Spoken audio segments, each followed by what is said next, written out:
19-year-old Marcella Zoya faced a crush of cameras after her bail hearing at College Park Courts this afternoon. She is facing 3 charges: mischief, endangering life, mischief under $5,000, and the most serious, common nuisance, which is an indictable offense. She was released on a $2,000 surety, and she must live with her mother.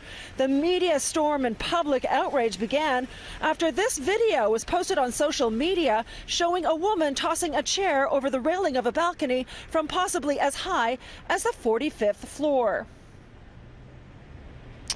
Now, the video was shot on Saturday, and by Sunday it had gone viral.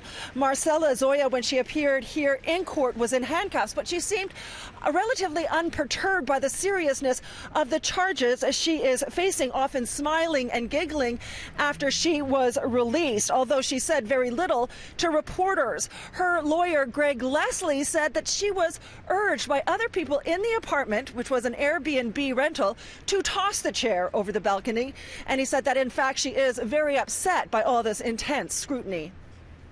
She is embarrassed by what happened. She wished it never happened. Of course, she would never wish anybody would be hurt. Not only you saw the video, you heard what's going on in the video, and there were people there causing peer pressure, right? Creating peer pressure on her. She's a young lady, and a mistake happened. This is not a case whereby we don't know who did it. I mean, it's clear, you know, Ms. Zoya is the one who threw the chair. And yes, it was peer pressure and a momentary lapse of a judgment. Are you turning yourself in?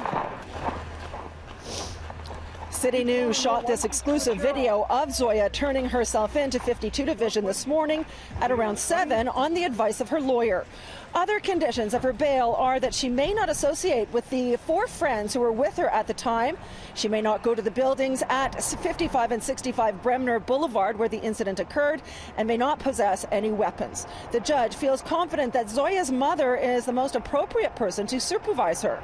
There are many questions that surround this case, and the most pressing one is still not answered. Why did she do it, though? Why? Can you explain that, Marcella? No, she has no comment on that. It's a case like any other case. There's a presumption of innocence. I know that they have a strong case with the video, but there's going to be ongoing discussions between myself and the Crown, and we'll deal with it as the court, through the course. The judge was also asked to bar Zoya from going on balconies of any building or going higher than the 5th floor.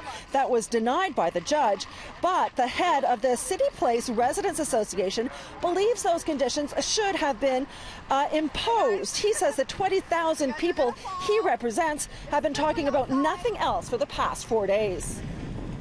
They don't want to be walking and have somebody throw a chair or throw a projectile just because it's going to get them so many likes on Instagram or on Facebook or whatever social media they're doing. I mean, this woman's act was reckless, but it was being recorded, and it had to be recorded by someone who had knowledge that she was going to do that reckless act.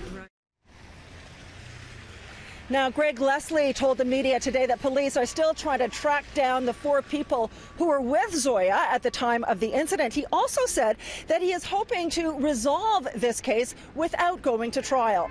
Zoya's next appearance is March 22nd.